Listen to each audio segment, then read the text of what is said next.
Well,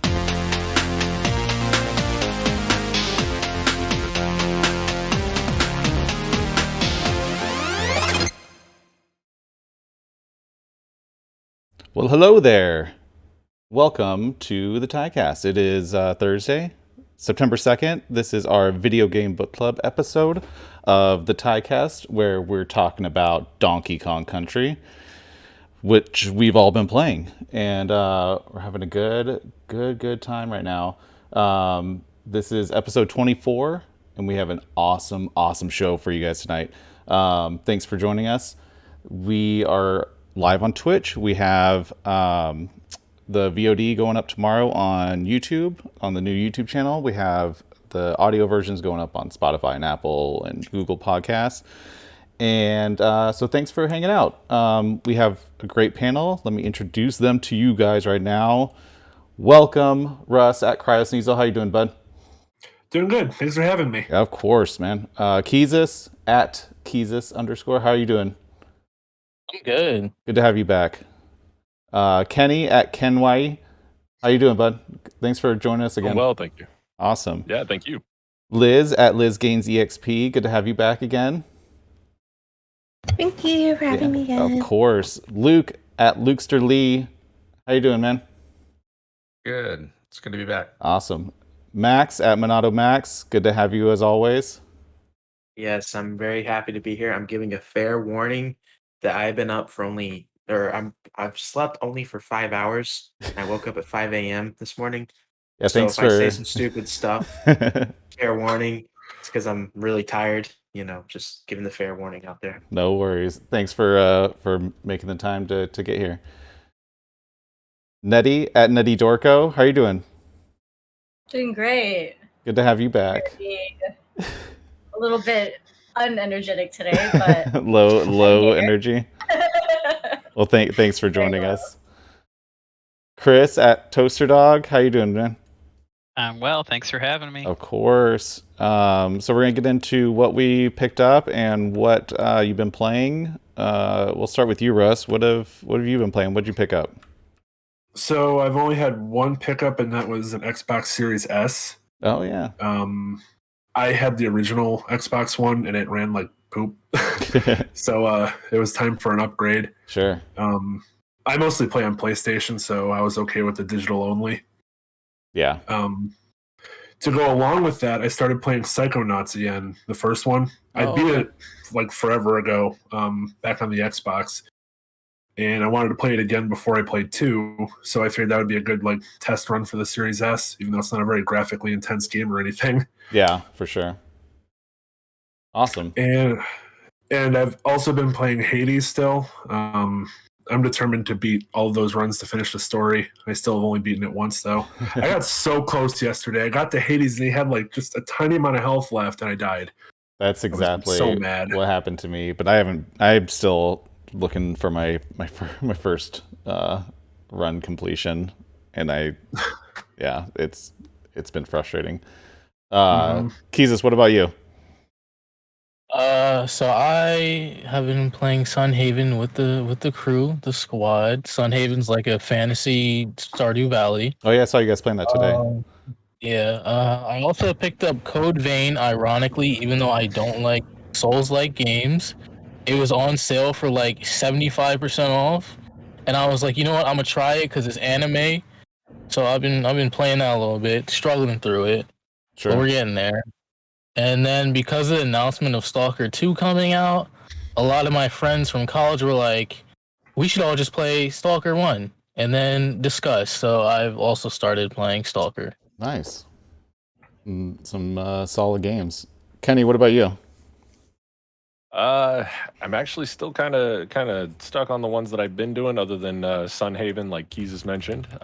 Still working on Horizon Zero Dawn. I actually did pick Saints Row the Third back up, the remastered version, just to goof around in.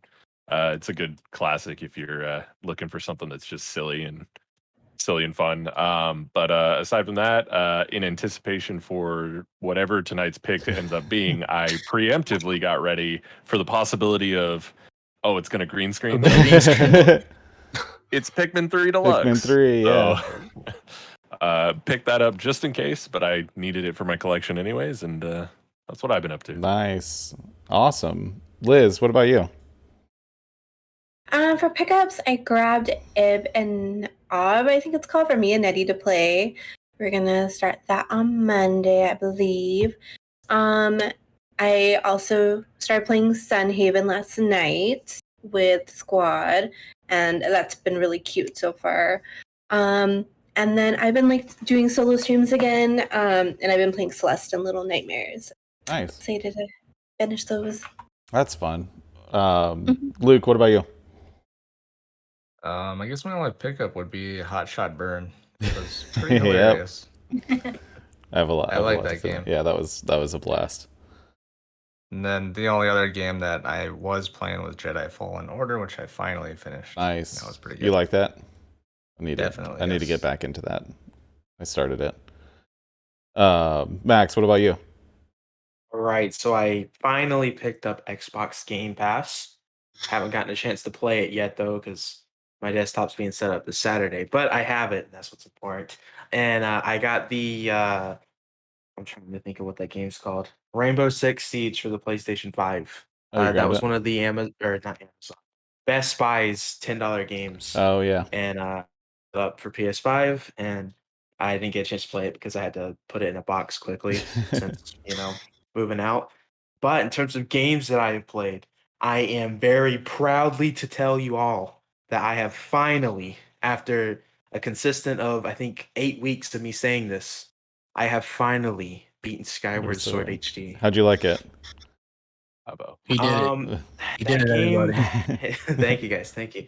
The game, it was a good game, but I felt like it could have been like a lot more shortened. It felt like it was dragged on a little bit too long with some of the things that happens in like the middle of the game. I feel like you could have cut all that out and make it like a 20-hour game, and it would have been perfect. Sure. But other than that, and No More Heroes. I'm trying to beat No More Heroes 1. I'm trying to get into that series. So that's my next goal, is to beat No More Heroes 1.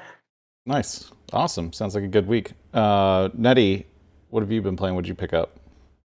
So I've been playing Inside Valorant and Naraka Blade Point. My friend bought me Naraka Blade Point, and I thought it was pretty interesting. It's like a little like battle royale-ish type of game, and it kind of reminds me of Nioh because it's very like Japanese style.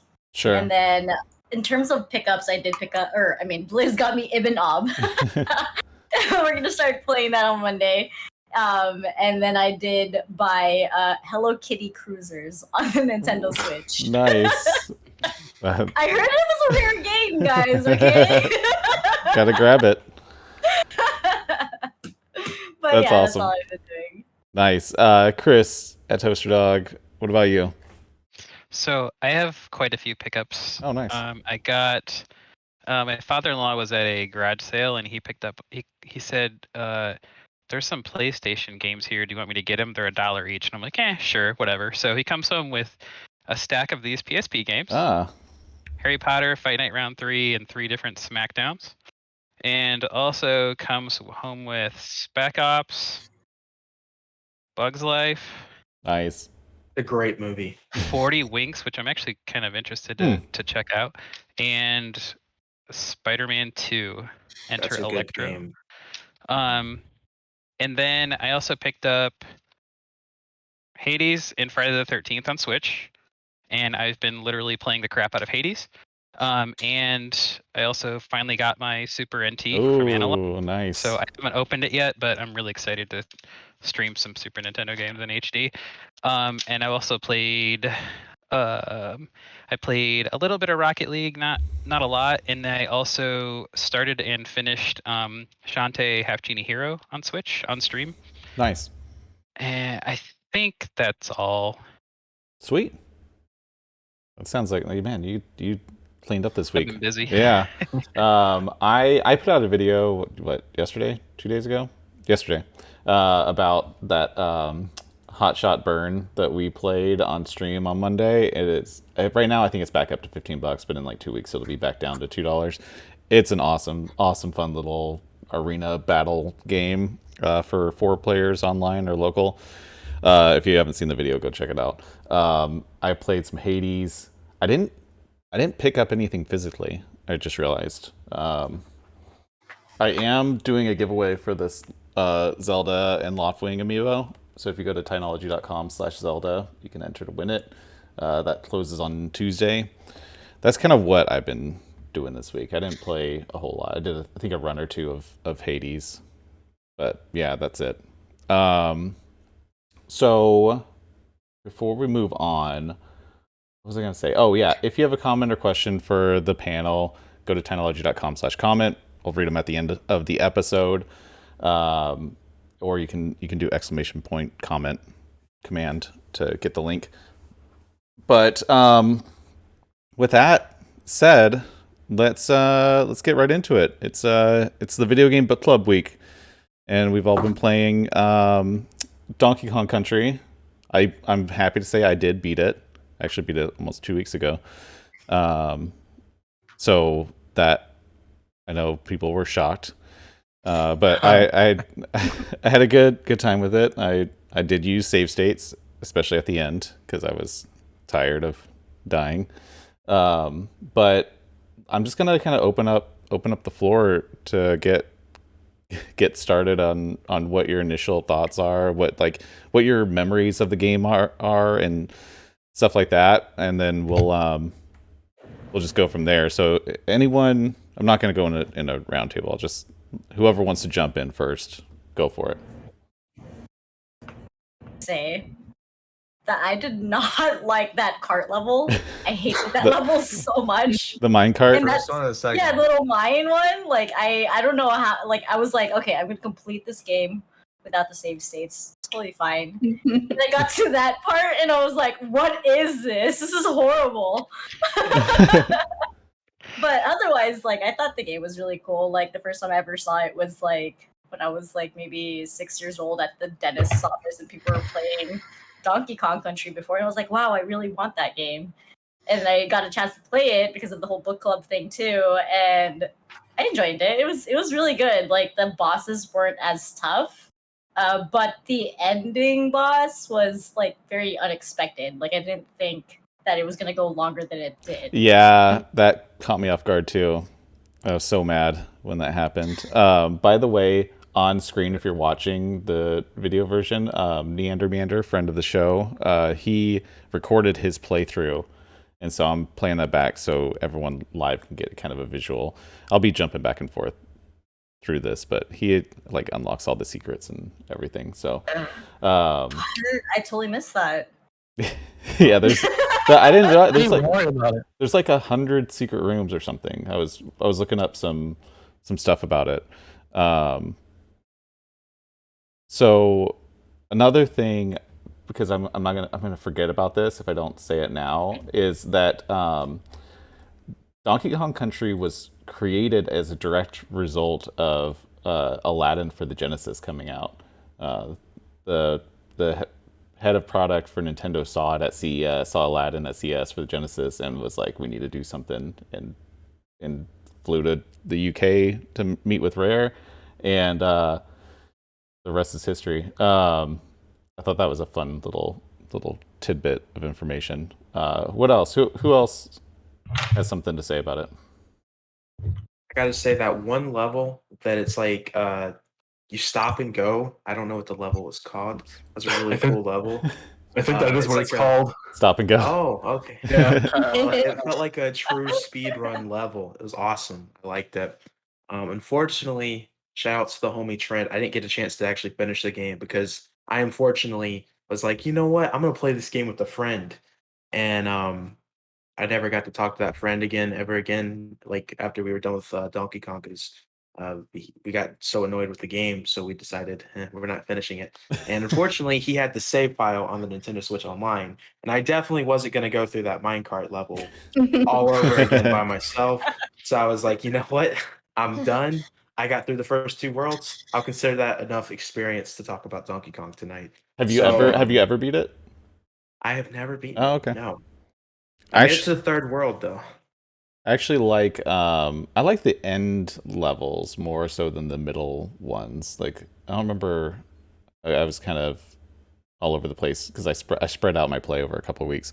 But I remember enjoying the last two worlds the most.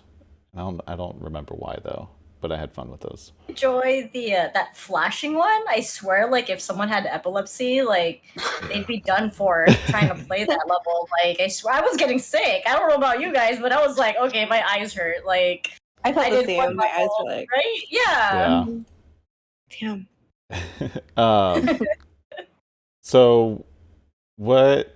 Anyone else want to jump in before I start calling out specific aspects of the game? I'll jump in. Yeah.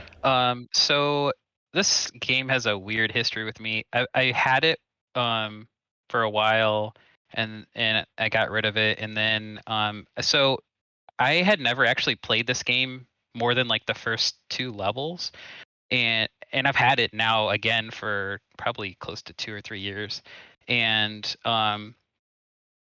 I decided to stream my play just because I wanted to record it just and have other people watch if they wanted to. But when I got to the first boss, I was like, oh, I didn't even know there were bosses in the game when I started. So, but yeah, I really enjoyed the platforming. The controls are absolutely magnificent. Probably would have been better on an actual cartridge. I played on Switch Online service. And the flashing level, like Nettie mentioned, I absolutely hated that level. But not as much as like I think it was the second to last level, where it's you have to like race the lights or whatever. That one was terrible. I mean, Yeah, I didn't like that one it's either. a platforming game, and the game depends on you being able to time your jumps. And if you can't see the floor, it's pointless. So that's my main gripe. Like the blackness levels, I just can't. I didn't like them at all. But overall, this game is magnificent, but in my opinion, is not a masterpiece. It's very close, but it has its flaws. Especially those last few levels before the final boss. It seems like they just were running out of ideas, and they're like, oh, we need to make this game harder so people can't make it to the final boss so easily. That's kind of how it felt like to me anyway. But Yeah. I beat it in 2 hours and 42 minutes with no save states. Wow, I didn't realize you were that quick. He was running through that thing too. I was Yeah, rewatching his stream. It was Yeah. fun. I liked it overall for sure. It's tough for me because actually I got a little bit frustrated with the controls because it has a lot of that momentum stuff, like Sonic does, where if you're standing on a hill with an incline and you push forward, your guy will just kind of like you have to like jump to like and like stuff like that kind of bugs me, but it always felt really it wasn't annoying control wise. I feel like that so many games like this can be where you feel like cheated out of it.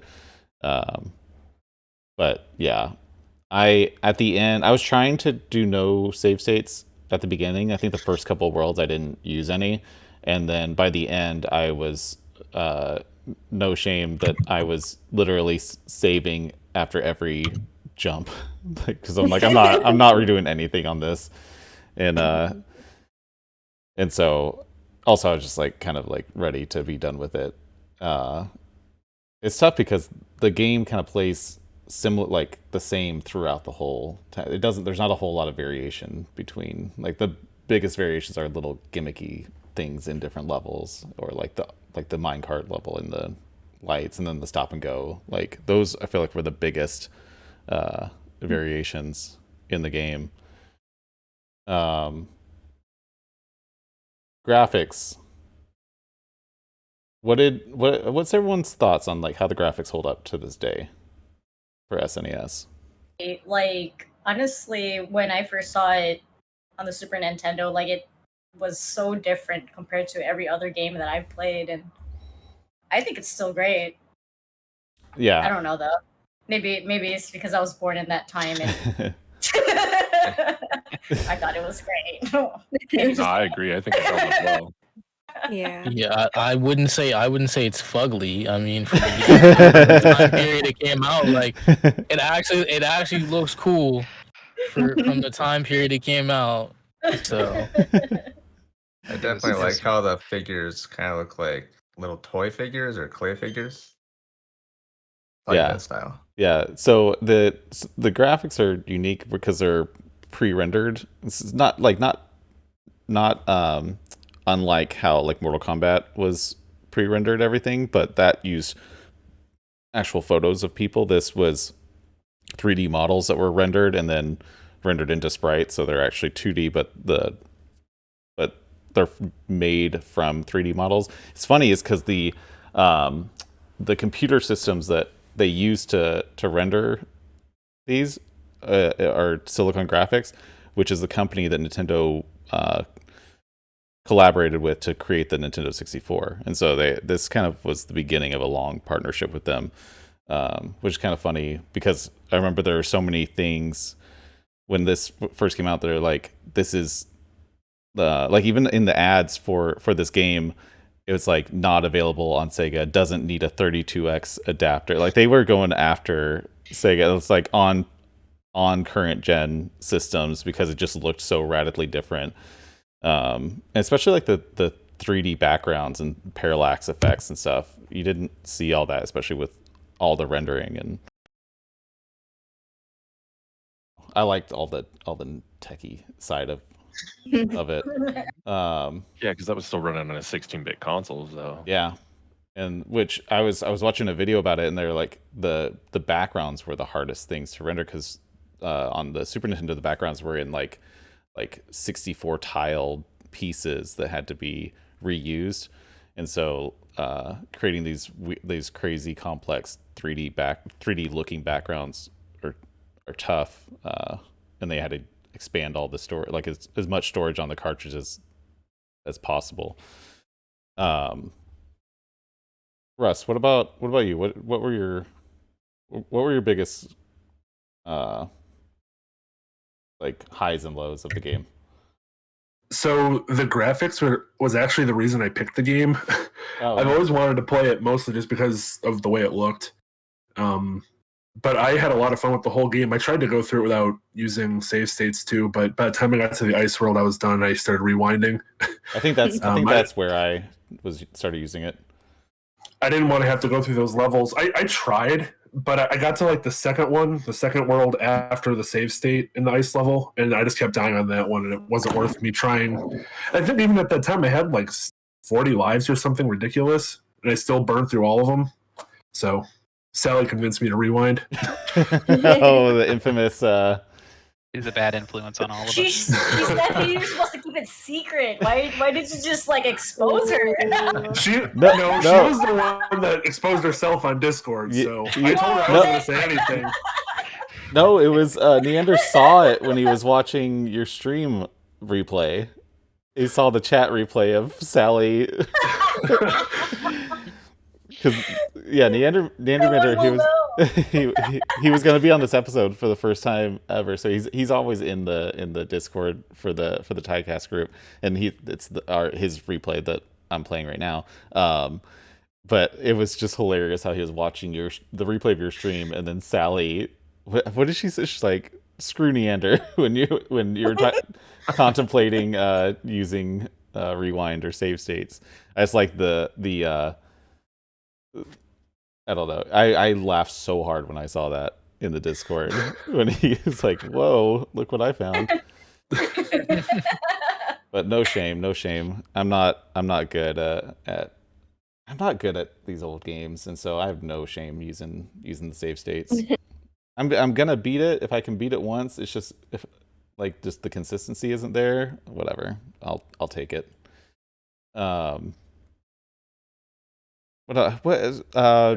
Anyone else want to chime in on the graphics or animations or anything like that? No. Okay. Controls. I know, Chris, you were talking about the controls. I'm hit or miss with the controls. I think they're tight, but there is a lot of like animation delay. I feel like sometimes with the controls too in this game. Like it could have been way worse, but what's funny is on like the minecart level, I feel like that was probably one of the most responsive parts of the game. I actually didn't play on Nintendo Switch. I played on my RetroPie hooked up to my CRT, and so I played everything on my old 80s Trinitron CRT from my RetroPie, and it was very, very is very, very nice. Like almost zero input lag, which was great. Did everyone else play on Nintendo Switch Online? Yeah. Yeah. Did anyone? Luke, did you play on Switch? No, I played it on my RetroPie. Yeah. Okay. I thought you had. Yeah. Russ, what were you saying? I started on emulator, but I switched to the Switch. Oh, okay. Yeah. How did? I know there was some discussion that the controls were a little not as tight on the Switch version. Did anyone run into that? Honestly, Still wouldn't felt like they know were a because little I tight. only played the Switch version. Yeah, I don't Chris, remember. did you bring that up? Yeah, I think with the Switch Online, and I don't know if it's just because it's an online service, but I'm pretty sure that it's actually all offline on the Switch itself. So it may Yeah. just be the wireless controller that's doing the lag. But it's super minute, but it's just enough to throw me off sometimes. I'd have to go back and watch my stream, but I'm pretty sure I mentioned it there too. Like Yeah. it's just a smidge off, like 1 or 2 frames off, but it's enough for me to notice. It probably could be just that wireless controller because I think there's a couple millisecond delay with that type of input. What else was I going to talk about? Yeah, the game came out. The music. Oh yeah. I was going to do a little intro for this like I did with Metroid, but I ran out of time, so sorry. I don't know if I can play music. I don't want to get flagged or anything. Get in trouble from Nintendo. I know, Luke, you were talking about how creepy the music is. It's very atmospheric, which is odd, but I like it. At least in the water levels, it was a little creepy, but I would say like the number one thing I liked about the game was the music. Really? For sure. Yeah, I think it fit. It was just weird. I don't know. I mean, the whole story is strange too. Like it seems like they were trying to like let's get weird with this, and I think they. I read an article about how they did the music for this, and it's some time ago, so I'm probably not going to get any details right. But it was normally what they had been doing for NES and Super Nintendo is basically just programming the notes for the console to play. But this one, they like recorded the songs using real instruments, and then took like a chunk of that instrumentation, and then programmed that into like a hex byte or something, and then strung all the bytes together to make the songs. Wow. It sounded like a lot of work, but it turned out absolutely amazing in my opinion. Yeah, so the game was developed by Rare, which was they hadn't really done much for the Super Nintendo. They had developed Battletoads and like some RC game for the NES. RC Pro-Am? RC Pro-Am, yeah, which I never played, but it's supposed to be pretty good. But I love Battletoads, and it seemed like they went hard on this game. They pushed out in less than a year, because it was out in November of '94, and they didn't even. The first meeting was in mid of 1993, but they were working on Killer Instinct at the time, but didn't have that name yet. But that's what they showed off to the Nintendo reps for the pre-rendered 3D graphics, and they were so impressed. Like, let's do a platformer like using that technology. But obviously, Killer Instinct came out shortly after, and then we all know the history from there with Nintendo and Rare, especially in the N64 era. But yeah, I did anyone try to get all the secret rooms besides Neander? No. Liz, I know I wouldn't know where they are. Yeah, I would find them accidentally. There were a couple like there's like some shortcut rooms where you like go backwards and then it'll shoot you like dump you out like halfway through the level and stuff, which was kind of cool. When I only found probably 3 or 4 rooms, but I didn't look anything up. I didn't do any like guides or anything. I was just going for beating the story. But Liz, I was watching your stream. I was so impressed. You were just powering through this game. I was like, what is like I don't know what I was expecting, but I was very impressed with your skill in this game. Yeah, so Kenway and I beat it in 2 playthroughs. We started last Tuesday and then finished it this Tuesday. We were trying not to use save states very much, only like saving every couple levels or whatever at the beginning. But then as it got like way harder in the later worlds, we just started saving. Like we would try to save like just at halfway points, just so that way we didn't like lose all our lives.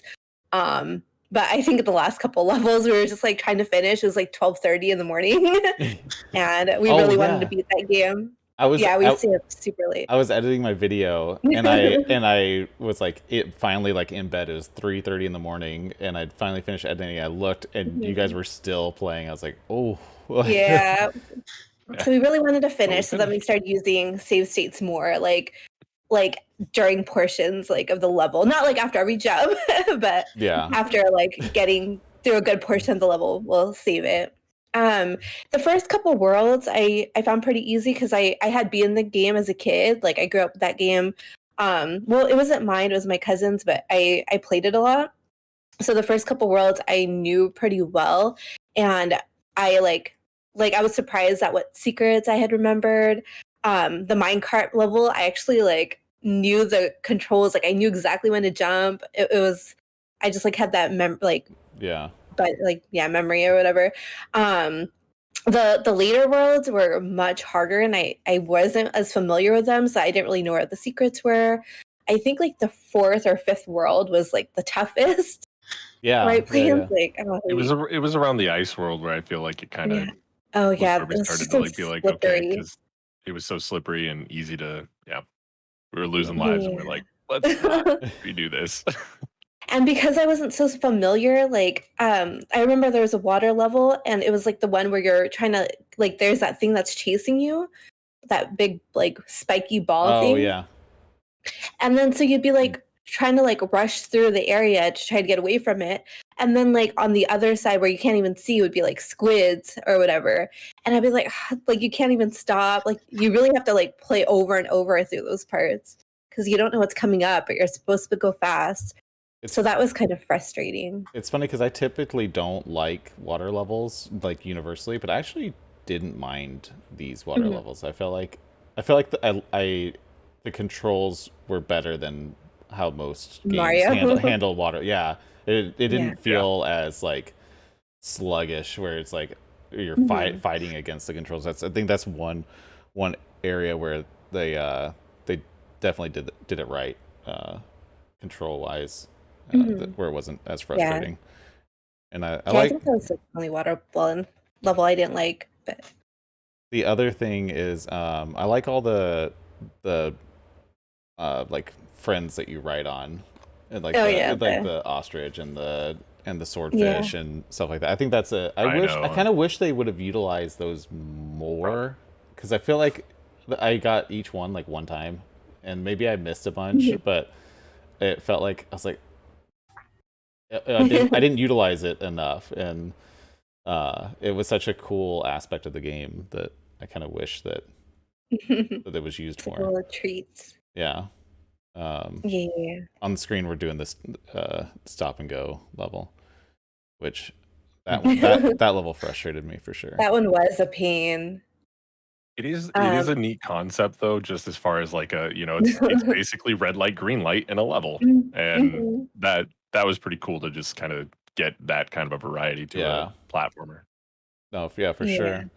sure. One thing I feel like I have to say is that I enjoyed playing the game, but it's one of those things where I'm like, I think I like the idea of this game more than I like the play. I think I'm not a huge fan of platformers. I'm realizing. Same. Oh, Especially retro platformers. Yeah. Yeah. I like the idea of them more than the actual like practice of playing them. I don't know what it is because I feel like I look back at this game fondly, even just playing it Mhm. the last couple weeks. But I remember sitting and playing it. I'm like, am I enjoying this or am I not? Am I just doing it to do it type of thing? And there were several times where I was like, I wish I was playing something else. But I don't know. It's just one of those weird things where I still enjoy it and I think it's a great game. It's just and I struggle with platformers. I think more and more as I get older. I think too because I didn't mind them growing up. I had lots of ones that I really enjoyed, but I don't know.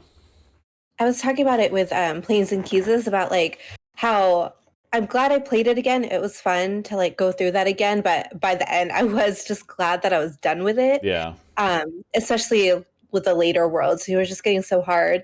But some levels are fun to play. I do like platforming games, but I feel like a game like Celeste that I'm currently playing, the movement and the jumping and like the platforming and that kind of game just feels a lot more satisfying than it does in like Donkey Kong Country. Mm-hmm. What were some of your favorite levels? I know we were talking about ones that we didn't like. Were there any that stuck out as like I would play if you could pick it, like if you had a level select, which one you would go back to play first? I actually like the minecart level because I'm good at it. And I it's fun. I liked the minecart level too. I didn't like this level that is on the screen right now. It's like the temple looking one. This one bugged me. Mm-hmm. What about anyone else? Jump in. I'm not going to call on you. I like the rhythm of the minecart levels. It was really frustrating, I guess. Sure. But it was really unique compared to everything else in the game. Otherwise, I like the temple levels the most, I think. Oh, really? Yeah, that was I struggled Yeah. with. I like the one the level. It was later on where you're like in the treetops, like the treehouse looking areas, and there's like all the firing uh cannons, and you had to time the ones that were like spinning and going up and down with the bees in between. I actually kind of like that. It felt like it was challenging, but it wasn't like overly frustrating. Um, and it was a little bit different from what I had been doing for the last couple hours. So I welcomed that. Anyone else? Favorite levels? I enjoyed the boss levels because they were so predictable. Yeah, they were. Yeah. They were so predictable. It was like just They the were same patterned. thing every time. Yeah. Yeah, I they think- definitely focused more on the platforming levels than the boss levels, but that's Yeah. Visually speaking, I think the level with the crystals in the cave, I think that was probably the coolest looking level. Yeah, that was a nice one. I like that too. I like the Nintendo bananas that would fall every time you beat a boss too. The little Nintendo sticker. Yeah. I really like the barrel blasting level that you were talking about. And I personally I do like the minecart levels. They're obnoxious at times, but they were the reason that I used to play this when I was a kid. It was like just to get to those levels and try and get through those because there wasn't anything else that felt kind of like that racy platformy style. So that was fun. Yeah, no, I agree. I like the minecart ones a lot. I don't because I had heard I didn't play this game growing up. I mean maybe at a friend's house or something, but I didn't have a Super Nintendo, and so I'd always heard about how frustrating the minecart levels were when everyone was getting into it, and I was like, I didn't mind it. Any of them. I feel like there were some difficult time jumps, but once you got the hang of it, I feel like I would nail them every time shortly after. I feel like for me the most the most frustrating aspect of the game was probably the the baddie that would throw the barrels from like off screen. Oh, yeah. And you'd have to time your dodges on those just right. I can't tell you how many times those still surprise me and still Yeah. get me. And what were there were ones where you had to roll through them. That was the only way you could. If you jumped on them, you would like bounce. You'd like ricochet off. But if you had to roll through The them, really big guys. yeah, that Diddy took me a Diddy while. can't jump on those ones. But he can roll Oh. through them. I don't know that I remember that. Yeah. It took me know a that. while. I think I typically played as Diddy. For some reason, I felt like I had better control. Like I don't know. I'm sure they controlled the same, but just in my head, I felt like I did better when I would start with Diddy. think everyone's on the same wave. They're like, you can roll through. I was literally jumping over everything, so I couldn't tell you. Yeah. I really run and jump over everything. But Yeah. The Donkey Kong game that I had as a kid was the third one, and that one you controlled Dixie and the other like kid donkey. And I like that one because Dixie, like, she does this hair spin, so you can kind of like hover. Oh yeah, I remember that. Yeah, I like those controls. Has anyone played 2 or 3? Nope. No. Started on 2. It's Oh, all right. It's better. It's yeah. They have Dixie on the second one too, and I just like the fact that she's just like hovering most of the time, and you could just like avoid from falling to death. Did she hover? Or did she just like glide, like slowly? She would just like kind of slowly go down, so then if you saw the fall like right there, you could just move over to the left and you're good. Yeah. Yeah. What else do we have to talk about? I had a whole list of things to talk about. Now I wish I would have finished it closer to when this episode. I finished it 2 weeks ago, and I kind of like set it down, and I didn't think about it again. I'm trying to think.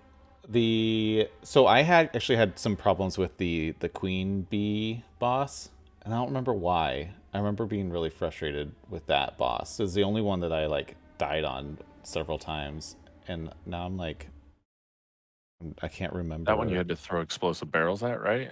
That. I think so. I think that was the one because you can't touch the bees, right? Or wasps. Yeah. But I think with that level they gave you exploding barrels to throw at it, and you had to like dodge it as it passed by. Yes. That sounds right. I don't know. I remember dying a lot on that boss, and every other boss I didn't have problems with, except for the final K rule. The barrel boss gave me problems. Do you guys remember that one? What's that the one? one where it just drops enemies from the barrel. top? No, it was just like a barrel that stomps you over and over. Oh, that one is yeah. awesome. Yeah. I don't think I had that one gave me problems with that. issues. I'm gonna have to look it up now, but I want to say that it was called like Dumb Drum. Dumb Drum, yeah. Sally, something like that. Sally said in the chat, Dumb Drum. Pretty unoriginal name in my opinion. And an unoriginal boss design too, also. I just kept thinking while playing it, why is there an inanimate object as a boss? All the other ones are animals. It was just weird. The two like what were they, like gophers? I loved that their names were very naughty and really naughty. Yeah, there was a lot of good like, humor. Nah. Yeah. Oh yeah, naughty, like GNA. Yeah. There was a lot of good humor, like especially in the ending. I thought the ending was kind of funny, like the credits and stuff. That was how many of you stopped off at all of Cranky Kong's spots on the way through, because he had just some of the most ridiculous dialogue throughout the whole game. I liked his commentary about it being on 60. It's like this isn't even 64-bit. Can you believe it? Or something? Some comment about 64-bit, like a little tease about little jab. Yeah, about it being on current gen. I don't know. I liked all that little commentary. I just lost my train of thought. The final boss, the King K. Rool, he gave me some issues. I don't know if there was the little twist at the end that caught me off guard.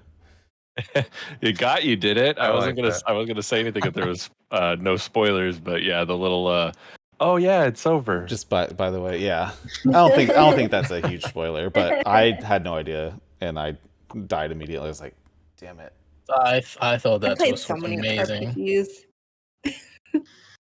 Well, as you're reading that's probably my favorite part of the game. That doesn't look right. Because I took a picture, I was like, bet, I'm done. Then it's like, wait, why isn't the credits over? Then he just guessed up, hits me, and I'm like, oh, okay. Oh yeah, I forgot. In a lot of games these days. Yeah, it does roll credits. I forgot about that. That's what threw me off. Max, you're getting called out. I am. What Okay, you played the first two worlds. What I am. Yeah. what were some of your favorite parts and what your least favorite parts of what you played? I'm so tired that I don't remember the game other than the stop and Yeah, go it was level. That was actually a great level. you liked the stop and go? I did. I thought it was unique. I like speedrunning. It feels like a real speedrunning level, and I enjoyed it. I really enjoyed it. I like the concept of the minecart level, but that level was way too difficult, and I just no, that level sucked. The bosses were easy. I agree with that. Yeah. Um, I like the level that's all I can remember. I like the level that's on the screen right now. I don't remember what it's called, but this whole world with all these the like tree and rope levels, I liked all those. Um I didn't get any of these secrets though, any of these secret rooms.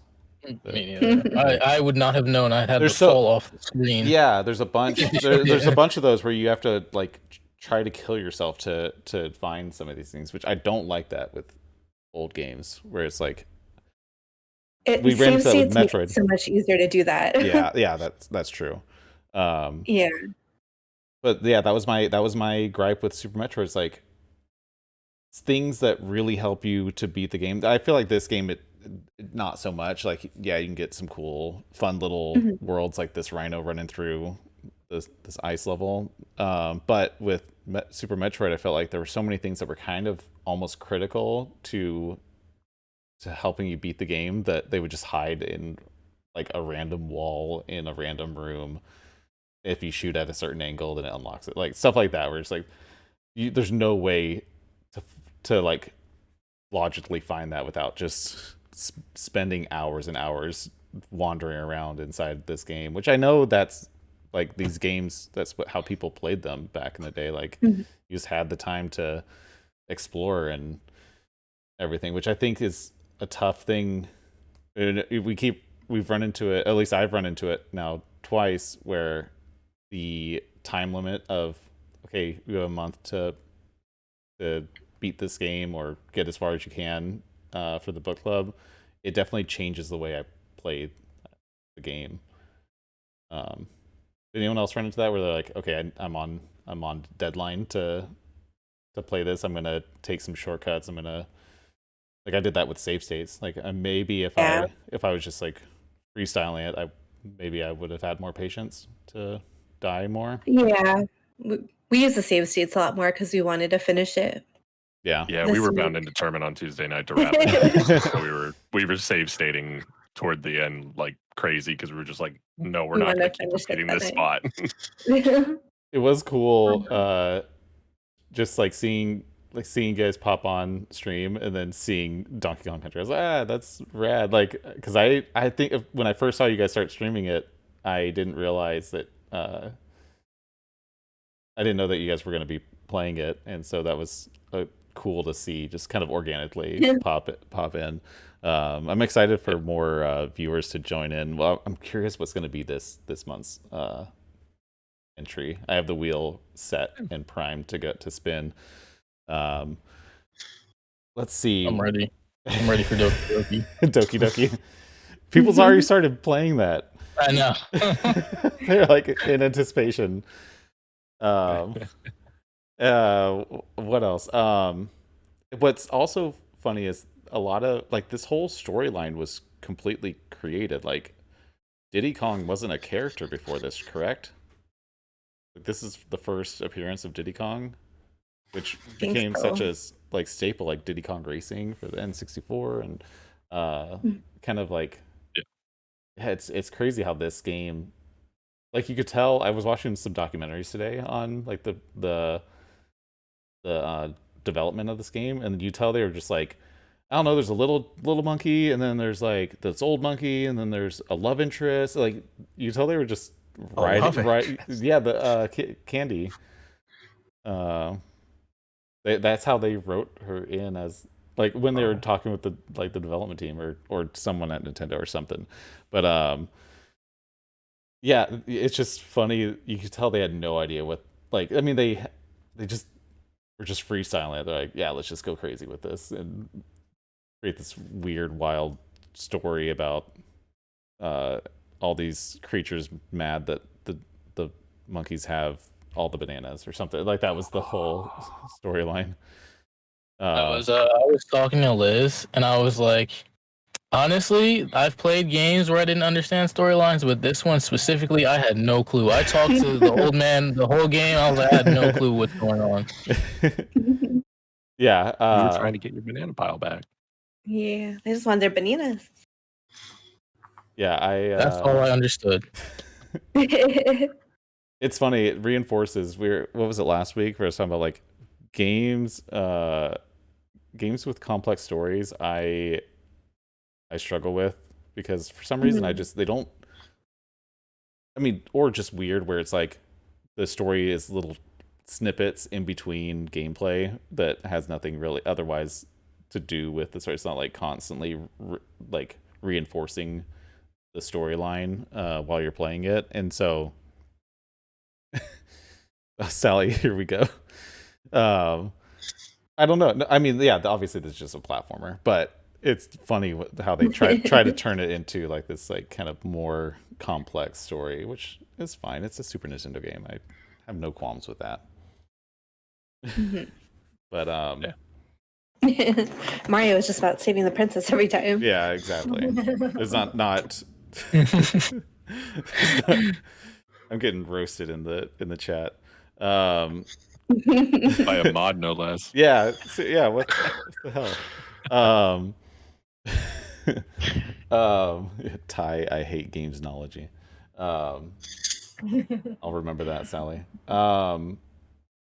So how do you guys, because I haven't played a ton of Super Nintendo games, but how does this compare if you were like on a scale of 1 to 10 in like the entire Super Nintendo or 16-bit in general catalog? How would you guys rate it? I'm gonna go around. Russ, like overall today and back in the day, like would you say it holds up well? Do you think it's on the high end or at the low end? What would you give it? I would say it holds up well, but I think Super Metroid holds up a little better. Those are my only two really frame of references for Super Nintendo and that whole era, really. I feel like Donkey Kong's a little too difficult now to like for people like us where we have jobs and stuff like that. It's hard to play something so hard and do the trial and error like you're supposed to do. At least with Super Metroid, you can go to a save point, you can play for an hour or 30 minutes and then go save and then you're done. But Donkey Kong, you have to stop at very specific spots or you have to run back to the save point if you can. So there are some points where you can't go back. Yeah, that's what I was running into. That's when I started using save states, if I remember. Yeah, outside of the levels. Yeah, I'll say that the save points were pretty far. Yeah, in between each other. Yeah, Russ, I remember you were talking about like when you realized that you could go back, and the first time I tried to do that, I couldn't because I couldn't get back to the previous screen. Or can you use I never used the flying mechanic. Can you fly back? Yeah, you can fly back and then save. Yeah, but you have to get to the airport to be able to fly back. Oh, yeah, so you might have to go through like 5 levels before you get to the next one. It makes you go forward, but to go back, that's definitely what I ran into. Okay, I'm forcing a score. What would you give it out of 10? Oh boy, put you on the spot. I'd probably give it like a 7.5. I'd probably give it more if it wasn't so stupidly hard and requiring save states pretty much. Sure. But I had a lot of fun with it. I liked the graphics. I really liked the music. I enjoyed it. I'm glad it won. Yeah. Oh, yeah, I forgot you picked this, right? Yeah. Yeah. On the screen right now is this Queen Bee boss that I kept having issues with. And it was when she was doing this like back and forth thing that I struggled with the timing of it. She'd always hit me. The Keezus, what about you? Honestly, my first experience of the era of retro video games, if you want to call it retro, was with the Nintendo 64. So I never really played 16-bit games. So as far back as I can remember, this playing the SNES on the Switch would be probably my first real remembrance of encountering 16-bit games. So I mean, as far as the game itself, I had fun. I'm not gonna lie. Of course, it was tilting because this was my real experience with playing a platformer where I can't see the whole screen. Yeah. So the fact that I can't see enemies coming to me off screen, I'm just like, okay, this feels unfair, but you know what? We're gonna sit down and we're gonna finish it. It was rewarding at times because sometimes I would die. I would sit back. I'd be like, I'd rewind, and then I feel like a speedrunner because I literally would just time every jump perfectly and be like, all right, I made it to the exit. We're good. Yeah. Seeing that exit sign was always a little bit of a rush. Like, yeah, there's definitely that rewarding vibe at getting to the end of each level. I like that the levels are short too. Yes. Yeah. That's a huge bonus, Ray, because I don't like really long levels. So I mean, it did feel like I could get through it quick enough, especially the level with the barrels where the flames come up and down, and there's literally like 4 in a row. Yeah. I was like, all right, either I'm speedrunning this or I'm gonna be stuck here. So I literally just waited for the first timing of it to drop, and I'm like, all right, jump, jump, jump, jump, jump. Oh, there's the exit. We're good.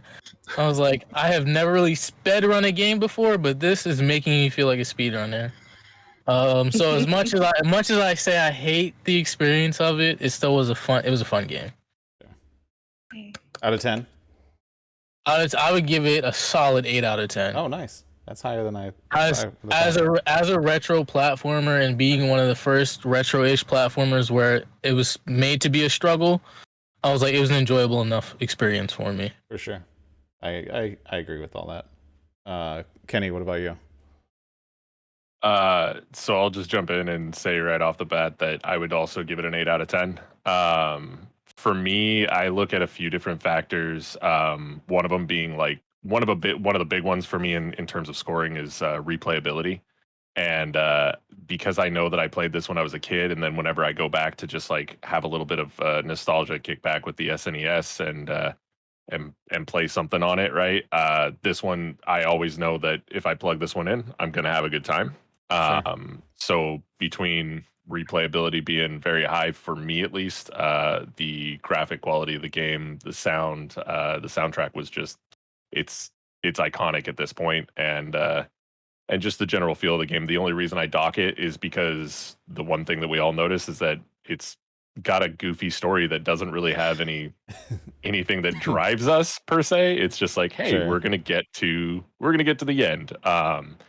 And I agree. Like every time you saw an exit, like there was something about it that definitely felt rewarding. Like just knowing that, hey, I know that it's just a little further if I've reached this point, and if you die, you know that you remember.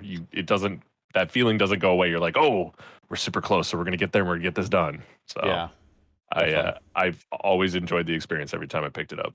Around the Crystal World, this is a beautiful level, especially with all the This was parallax very cool. and stuff. Liz, what about you? I would say that it's an 8 also. The Super Nintendo was my first console, and like out of all the platformers that I played back then, Mario, Donkey Kong, Kirby, Yoshi's Island, and all that, Donkey Kong was one of my favorites back then. I like I said, I know I played it a lot, like because I played so many like the levels I just knew so well, and like the nostalgia was great. Like I was excited to play it again. And then as far as like compared to platformers these days, I mean, there's so many more options these days, but I think if we weren't able to have save states and stuff, I don't think I would rank it as high compared to like platformers these days. But because there are save states and the rewind option, if you're playing single player, I feel like it makes the game much more bearable to play. Sure. Because without it, yeah, I'd probably be like, I don't want to. Yeah. I don't want to do this. Yeah, I commend like Chris. I know you played without. Chris? You played without save states. Did anyone else play like how it would have been original, like without save states? Max? Since I was a kid. Oh. Well, yeah. Actually, I played through the first, I think, 3 worlds without save states, and then that's when I started kicking in. Because like how you said that there's like areas where they'll like if you jump to get them, a lot of them will kill you. Like you don't know if there's a secret or if it's like actual death. Back then we didn't have that many video games, so like it wasn't too much like problem just to try to like jump and see what's there to find the secrets and stuff. But now it's kind of really inconvenient and frustrating. Like we have too many other games to play that we want to get to. We don't want to like waste so much time like trying the same level over and over to find like secrets. But with the save state, like it makes it easy to just like there's like one section where like, is there like a secret there? Like I'm not sure if it's death or not. So he saved it, jumped, died, and then was like, okay, just like loaded up the save state. I did that a lot at the end, yeah. At the end, we also got to the point of just being like, not worth it, not worth it. Just keep going. Yeah, just charge it. Yeah, I got to that point too. I beat the last couple worlds all in one sitting because I was like, I'm not taking this another night. Luke, what about you? Well, first of all, I am one of the dirty save state cheaters. Like dirty. Like the moment I started playing the game, I use the save states, but I do that a lot in like retro games. Yeah. And I would say I would score it even higher at an 8.5 because as soon as this game was picked, I thought I had never played this before, but as soon as I started playing it, it jogged my memory. This was like the one game that I would always rent from Blockbuster. Yeah. Because I recognized the levels I got stuck on as a kid, and I would go back and I would want to rent it again because I wanted to try and get past that one level. So it was cool to like go through the game as an adult and actually finish it. Obviously, I could only do it with save states, but overall, I think I enjoyed it like a little less than Super Mario games. I played those a lot. So that's like my reference for platformers in general, like a pure platformer. Yeah, but yeah, you brought up a good point because that was a real issue that developers needed to tackle with games back then. Is you couldn't make a game too easy because then someone could rent it, beat it in a weekend, and then will never buy the game. And so there was this hurdle of you have to make it hard enough to where it either have to rent it, like, or convince them to buy it, where it has to be enjoyable but also not too easy. And that balance is, I feel like this game actually manages that pretty well. I think that's why it was so successful. It's like back then. It changes nowadays though because of the ecosystem, but yeah, for sure, I agree. And like while I was playing it too, like I feel like I would probably go back and play it again. I wasn't like rushing through it, I don't feel like. So like when I play it again, I feel like I would get the rhythm down a lot more just to like play it whenever I want to, kind of thing. Sure. Definitely. Max, what about you? All right. So for my score of the game, I would actually give it a 10 out of 10, but the issue is I never finished the game. So I feel like I can't give it that strong of a rating since I only did the first 2 worlds. But I always have had a fun time with Donkey Kong Country. I have tried beating this game since like 2015 and I never finished it, but every single time I play it, I always have so much fun. And I also think the game really holds up very well till this day compared to like a lot of the other Super Nintendo games. And I think its graphics is a really unique style. And I think what Rare did with the Super Nintendo hardware, I think was pretty impressive with how they did Donkey Kong Country on the SNES. So with all that in mind, I'm gonna give it a 9 out of 10. Maybe that's a little bit too high still since I never finished the game, but I do intend on finishing the game eventually. I just got to convince my friend Trent to play it again because he's the one with the save file. Yeah. And I am not playing that minecart by myself. I'm not playing the cart level. It's worth beating, and it's not that long. If you're using save states, it's I mean, it's objectively not that hard to get through it, and it's not very long. I like the short levels I mentioned. So I suggest you do that, Max, because I think it's worthwhile. It's a rewarding completion of a game. Nettie, what about you? So Super Nintendo was like my first ever system too, and there's like a lot of memory with it with my mom. Um, and I don't know, I feel like it's really up there compared to like all other Super Nintendo games. So I'd give it an 8 out of 10 just because graphics wise and just the playability of it. Like, it's kind of like back then you couldn't save things, so then you could just play the game over and over and over again, and that's what you want in a game. Like I think it's even higher than like because what they were competing against Aladdin, but because Aladdin I beat that quickly, and I felt like Donkey Kong was just a lot more challenging compared to Aladdin. So I'd say Aladdin would probably rank lower than Donkey Kong at this point. I never beat Aladdin, which now I'm curious to get through it. Did you? Oh, you played Aladdin on the SNES, which was different than the Genesis one. It was Capcom versus what, Virgin, Hmm. or I don't remember. I know I don't remember the Genesis it. one. The Genesis one was developed with Disney, like with Disney animators, and then the SNES version they had to kind of like recreate it from scratch. There's a whole story behind that. Um, Chris, what about you? So, in the realm of Super NES platformers, this thing is mid between 9 and 10 easily. Um, it has its quirks, like weird, level gimmicks and stuff, but just the fact that they pulled this off on a Super Nintendo, the music and the graphics and all that, it's a really amazing Super Nintendo game. I'm not gonna lie.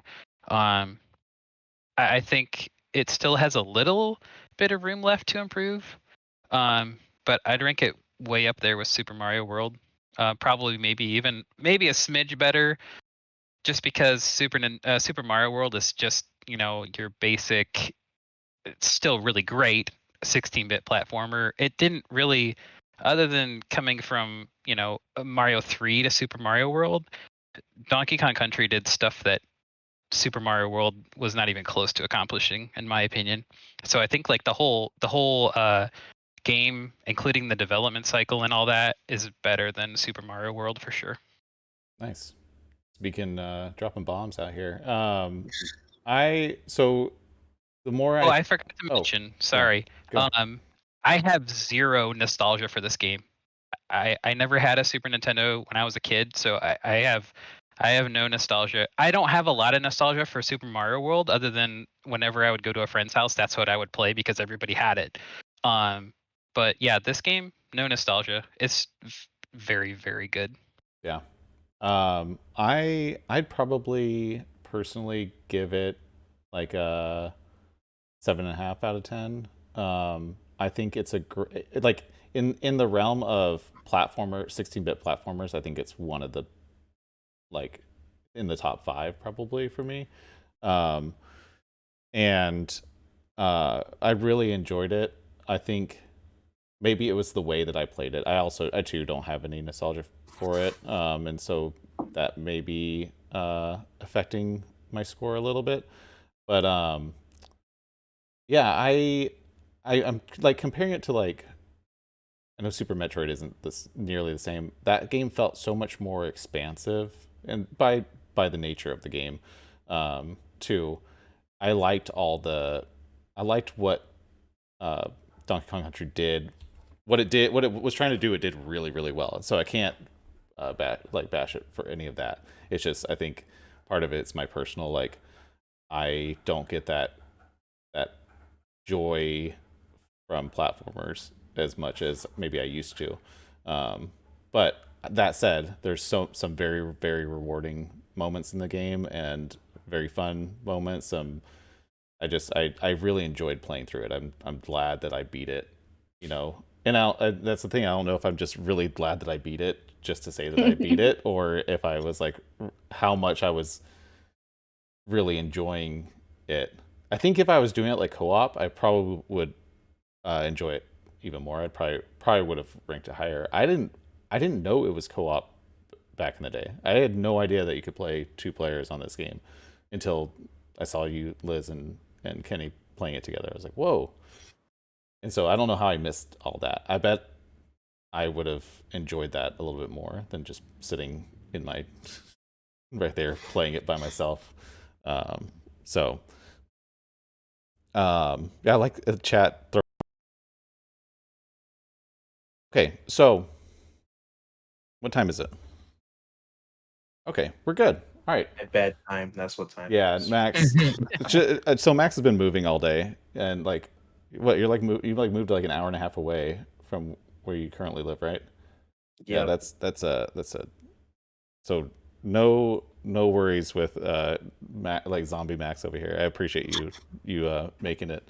I know you were planning not being here. I know. But are you guys ready to pick the next game? Yes. Yes. Yes. Do it. Okay.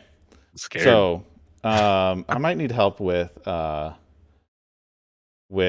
who nominated what. Axiom right here. Yeah. So we have BioShock Rush. You did that, right? Yep. Pikmin 3 was Sally. Rhythm Doctor was Nettie. Life is Strange was Aaron. Yeah. Mhm. To the Moon. Who was that? Was that you, That was Chris? me. Chris. Yep. Doki Doki Literature Club. That was you, Luke. Night in the Woods. Who was Night in the Woods? I don't remember. Skriller. That was Oh, Skriller, yeah. Link's Awakening was Neander. Crash 4, was that you, Liz? Mhm. Crash 4. Axiom Verge, that was you. Penny. Skyrim. Who nominated Skyrim? Max? That's me. Oh, yeah, because I didn't let you do Web of Shadows again. Yeah. I perfectly picked that game because I knew you were gonna be like, oh, I don't like Yeah, long games. we enforced a you can't nominate the same game back to back. You have to at least wait one cycle to nominate again. So next month it's back Yep. eligible. Spider-Man Webs of Shadows is back next month for me.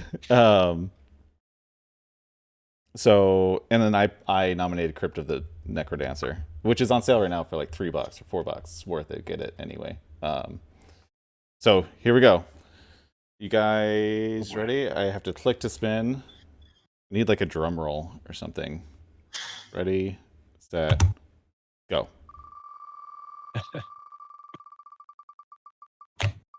So it's like No. or spinning. What? Okay, Crypt of the Necrodancer. Okay. Oh, I was so ready for Skyrim. It was about to be Skyrim. Oh, but I'm ready to download it right now. I have like 4 copies of Skyrim. All right, we find Crypt of the Necrodancer. Oh, that was a yep. So That was a moment. 2 very very different games that it was right on the edge of. Wait. I'm kind of glad we didn't get Skyrim because I bought it for $60 and then couldn't really get into it, so they sold it. So I'm glad I don't have to buy it again. I mean, you can find all Valley pieces asks is a of good 10. question. Are we allowed to play the Zelda version of the game or no? No, it's a different game altogether. Oh gosh, dang it! It's only it's like $4. I think it's on Steam. I think usually let's see how much it is on Steam. It's $14.99 on Oh, Steam. so I was gonna say it must be on sale on Switch. on Switch it's like $4. Okay. I think it's $3.99 on Switch right now through mid-September. I think September 14th is when it goes off sale. Or I don't know. I can figure out other ways to play it if it's on Vita. I didn't know that. So if you want to play it on Vita, you can play it on Vita. Apparently. Skriller will. Yeah, she'll be stoked. She probably has it on Vita. All right, so Crypt of the Necrodancer. I feel Let's weird go. that it I've was been wanting to play that. That was my game. Rigged.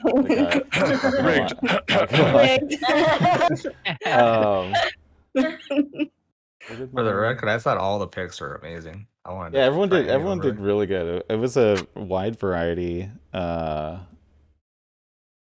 Oh, here we go. Yeah, everyone did great with it. I'm still gonna play Doki Doki. I think I was just waiting to see if it was gonna get picked, but now I feel like I gotta get it after all the The discussion. rule is you have to stream it if you play it. Oh yeah, I guess I'll do that. Right. Oh yay! So I guess Yeah, I'm kind of worried. I don't know. I'm nervous about that. Just turn on the 18+ tag and you're good. Okay. Maybe if your game gets picked, then you have to stream. Like everybody else is optional, but you're forced to stream. Oh. Well, Just raise the stakes a little bit. if you stream, because I know some. Yeah. But yeah, that's a good idea. I like that. I'll stream Crypt of the Necrodancer. That game, I'm not very far into it, but the music is amazing. Listen to it, like if you're playing on Switch, put headphones on and just listen to that soundtrack. It's so good, especially the first dungeon is so good. We have a comment for the end of the show. It's from Steak and Bacon Media. Marcus. He said, greetings all. He decided to purchase his first actual JAMA PCB TMNT 1989 board. So excited. Donkey Kong Country is great. Still have mine from 1994. Keeping awesome. Happy gaming. Marcus, you are awesome. Thanks for the message. That is it. Thank you guys for playing Donkey Kong Country with all of us. That was fun. I hope everyone enjoys Crypt of the Necrodancer. It's on iOS too. If you have no other way, it looks like it's $4 on iOS. But I would suggest I like it on Switch. It's great, and for $4, it's like an easy pickup, for at least in my opinion. So everyone, if you're listening or watching or watching on YouTube, be sure to follow everyone on the panel. They put a lot of time into being here, and I'm always grateful for you guys to join me every Thursday night. Next week, what is our topic next week? I forgot. I don't know. I don't have It is. Do you play games to beat them? Oh, that became a hot topic in the Discord. So we'll be discussing that next week. Sally, I expect you to be on that episode. And Russ, you guys were in the middle of all that. But thank you everyone. You guys have a good night. We'll we have 4 weeks to beat or get as far as you can in Crypt of the Necrodancer, but that's the game this month. Thank you. Good night. Any last words before I sign off? What is it? Oh, I didn't even see your shirt, Play Chris. Donkey Kong. Yeah, if you didn't play Donkey Kong Country, jump in. It's not a long game, and then play Crypt of the Necrodancer. All right, I'll see you guys later. Good night. See you next Thursday, 9 p.m. Eastern. Adios. Bye, guys. Bye.